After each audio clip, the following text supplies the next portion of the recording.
Hello မင်္ဂလာခင်ဗျကျွန်တော်ဒီနေ့ပြောပြပေးမယ်ကျွန်တော် AD account disable ဖြစ်တဲ့ဥစ္စာ register ဖြစ်တဲ့ဥစ္စာ reactivate ဖြစ်အောင်ပြန်ကောင်းအောင်ဘယ်လိုပြင်သွားရမလဲဘယ်လို affiliate တင်သွားရမလဲဆိုတော့ဥစ္စာပတ်သက်ပြီးဒီနေ့ဒီအားလုံး step by step လုပ်ပြီးလုပ်ပြရှင်းပြပေးတော့မယ်ကျွန်တော်ဒီ account register ဖြစ်တဲ့ account နဲ့အမျိုးမျိုးရှိရဒီ reason အမျိုးမျိုးရှိရတချို့ဥစ္စာဒီမျိုးရိုးရိုး register ဖြစ်တဲ့တချို့ဥစ္စာကျတော့ဒီနာမဆို ID field ဘာညာဖြစ်တဲ့ဥစ္စာရှိရတချို့ဥစ္စာကျဒီမှာ address access permanently registered one this our the final decision ပေါ့ဒီပုံစံဖြစ်လာပြီဆိုရင်ပြန်ကောင်းအောင်ဘယ်လိုစနစ်တကျမှန်ကန်ကျွန်တော်လုပ်သွားမယ်ဆိုတော့အစပတ်သက်ကျွန်တော်ပြောပြမယ်အရင်ဆုံးကျွန်တော်ပြောပြကျွန်တော်ဒီမှာဆိုရင်ခါတိုင်းဒီ normal အဖြစ်ကျွန်တော်တို့ဒီ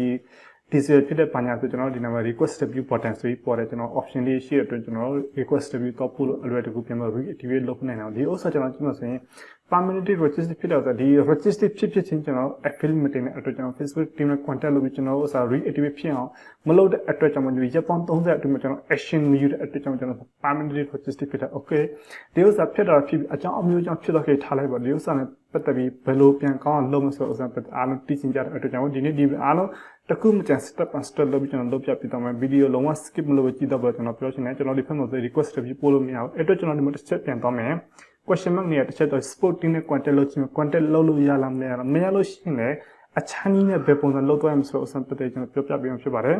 okay ကျွန်တော်ဒီမှာ question mark နေလိုက်ကျွန်တော်ဒီပုံစံလာမယ်ဒီပုံစံလာလို့ရှိရင်ကျွန်တော်တို့ဒီမှာကြည့်မှာဆိုရင် Facebook team နဲ့ contact လုပ်တဲ့ဥစ္စာ sport post နဲ့ contact လုပ်တဲ့ဥစ္စာဘာတစ်ခုမှမရှိဘူးဖြစ်နေ okay ထားလိုက်ပါဒီ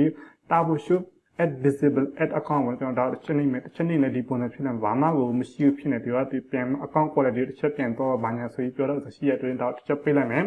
okay ကျွန်တော်ဒီမှာ link တစ်ခုရှိရအဲ link ကိုလည်းကျွန်တော် affiliate ပို့လို့ရလားမရလားဆိုတော့ပတ်သက်ပြီးကျွန်တော်တစ်ချက်ယူတော့ပြမယ် okay ကျွန်တော်ဒီမှာ tab active ဖွင့်လိုက်တော့ကျွန်တော်ဒီမှာ request ပြီးပို့တော့ကျွန်တော် link တစ်ခုနဲ့ကျွန်တော်ဖွင့်လိုက်တယ်ဒီဥစ္စာမှာတော့ direct တော့ link တော့ပေးချင်းပြုချင်းမရှိဘူးနော်ကျွန်တော်ဒါပေမဲ့ကျွန်တော်ဒီမှာ share link နဲ့ကျွန်တော်ဒီမှာ direct ဖွင့်လိုက်တဲ့အချိန်မှာကျွန်တော်ဒီမှာ request review လို့ပို့လို့မရဘူးဖြစ်နေဒီဥစ္စာပတ်သက်ဖြစ်လာရင်စဉ်းဘူးဒီဥစ္စာပတ်သက်အားလုံးကျွန်တော်အဖြေရှိတယ်ဒါပေမဲ့ထားလိုက်ပါတော့ကျွန်တော်တစ်ချက်တော့တစ်ချက်နေပြန် page ရွေးမယ် page ရွေးပြီးကျွန်တော်ဒီမှာဒီဥစ္စာတစ်ချက်ရွေးသွားလိုက်မယ် normal အားဖြစ်ပေါ့နော်ကျွန်တော်ဒီဥစ္စာတစ်ချက်ရွေးပြလိုက်တယ်ဖြစ်တယ်ပြီးလို့ရှိရင်ကျွန်တော် I am not sure which policy was violation of bad policy နဲ့ညီပြီးဖြစ်တော့ဆိုကျွန်တော်ပြန်မသိဘူးဆိုတော့ပတ်သက်ပြီးကျွန်တော်ဒီမှာ send ဆိုတော့ပို့ကြည့်လိုက်မယ်ဒီလိုကျတော့ကျွန်တော်ပို့လို့မရဒီမှာ limit ဆိုတော့ပြလာမှာနော်ကျွန်တော်ဒီမှာ review limit ပေါ့နော်ကျွန်တော်စာ review ပို့လို့မရဖြစ်နေနောက်တစ်ခုအရေးကြီးတဲ့ကျွန်တော်ကြည့်စရာရှိသေးအောင်နော်ကျွန်တော်ဒီ account digital ဖြစ်တဲ့က register ဖြစ်တော့ဆိုတော့ကျွန်တော်ဒီ ID တင်ထားဆိုတော့ right ဖြစ်လားမဖြစ်လားဒါမှ fail ဖြစ်နေလားဆိုတော့ပတ်သက်ပြီးတစ်ချက်တော့ကြည့်ပြီးမှနောက်တစ်မျိုးနဲ့ကျွန်တော် affiliate ပို့သွားရမယ်အဲ့ဒီတင်ရဲ့လုံးဝ 100% ကျွန်တော်လုပ်ပြပေးမယ်အဲ့တော့ကျွန်တော်တစ်ချက်ဖွင့်ပြမယ်ကျွန်တော်ဒီမှာဒီဥစ္စာ account ကျွန်တော် ID တင်ထားအားလုံး right ဖြစ်နေကျွန်တော်ဒီမှာ blue tick mark လေးပေါ်လို့ရှိရင်ဒီမှာ green tick mark လေးပေါ်လို့ရှိရင်လုံးဝ right ဖြစ်နေကျွန်တော်ဒီမှာ your ID information has been confirmed ကျွန်တော်ဥစ္စာ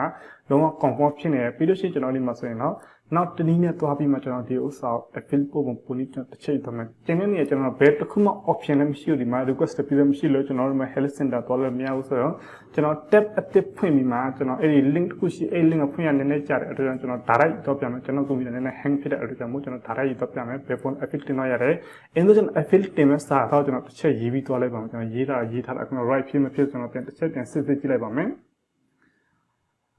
ကျွန်တော်ဒီမှာပေါ့နော်My account has been registered from address of permanently. I have no option available to submit review and I'm sure I am not violating an ad policy. Please review my account again.ကျွန်တော်ဒီမှာ add ID ထည့်မယ် ID number မှန်လားမသိဘူး should set တစ်ဆက်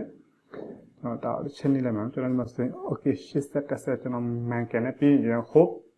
my account get back again ကျွန်တော်ဒီမှာနာမည်အားလုံးထည့်မယ်ပြီးလို့ရှိရင်ကျွန်တော်ဒီရောက်ဆိုကျွန်တော်တစ်ချက်ပို့လိုက်မှာနော်ဒီနည်းအတိုင်းလုပ်တော့မှာဒီနည်းအတိုင်းလုပ်တိုင်းတော့လုံးဝ right ဖြစ်တယ်ပါဒီပြဿနာဆိုတော့အစားတော့ခဏပါတော့ကျွန်တော်ဒီမှာအဖြေအားလုံးရှိရဲပြဿနာတိုင်းအဖြေရှိရဲကျွန်တော်စိတ်ကူးစမ်းမရှိပါဘူးလို့ရတာနည်းနည်းလေးဒီ update တစ်ခုကြောင့်ကျွန်တော်ပြောင်းလဲသွားတာဘာညာရှင်းအဲ့ဒါတော့ပဲနော်ဒါကိုကျွန်တော်တစ်ချက် copy ဆွဲလိုက်မယ်ဒါဆိုကျွန်တော်တစ်ခုချင်းစီရေးပြနေမယ်အရင်ကြာမယ်အဲ့တော့ကျွန်တော်တစ်ခါတည်းရေးပြီးထားတာရှိရဲ video လုပ်တဲ့ခါမှာလုံးဝမြန်ဆန်သွားအောင်ဆိုမှတချို့ video နည်းနည်းရှည်သွားလို့ရှိရင်သူတို့တော့ boring ဖြစ်သွားတာဘာညာရှိရမယ် okay ကျွန်တော်ဒီဥစ္စာပြီးဆိုကျွန်တော်ဒါကိုကျွန်တော်တစ်ချက် second shot ဆွဲလိုက်ပါမယ်okay ကျွန်တော်ဒီကို second shot ဆွဲပြီးဆိုကျွန်တော် affiliate ပုံမှန်နဲ့ကျွန်တော် link တစ်ချက်ဖွင့်ပြီးတော့ပြပါမယ် okay ကျွန်တော်ဒီနေရာမှာ profile ဆိုပြီးယူသွင်းတယ်ကျွန်တော်မှာ profile ယူတော့တက်ရှိရပြန် profile ဆိုယူတော့တက်ရှိရပြီးရင်ကျွန်တော်ဒီနေရာမှာစာတစ်ခုရေးပြီးထည့်သွားရမယ်အဲ့ဒီစာကျွန်တော်အခုနကဒီမှာရေးပြထားဥစ္စာပါနော်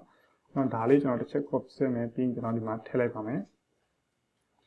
Okay ကျွန်တော်ဒီမှာတခြားလေးဒါတခြားလေးဖတ်တော့ပါနော်ဘာလို့ဆိုဒီအတိုင်းတခြားရေးတော့ကိုယ့်ရဲ့ ID number ပါညာအားလုံးထည့်တော့ပါကိုယ်ဖြစ်တော့ပြီဆိုတော့ okay ပြီးလို့ရှိရင်ကျွန်တော်ဒီမှာအခုန screenshot ဆွဲပါဆိုတော့ဥစားဒီ add account register ဖြစ်တဲ့ဥစားကျွန်တော်တစ်ချက် screenshot ဆွဲပြီးဒီနေရာထည့်ပါမယ်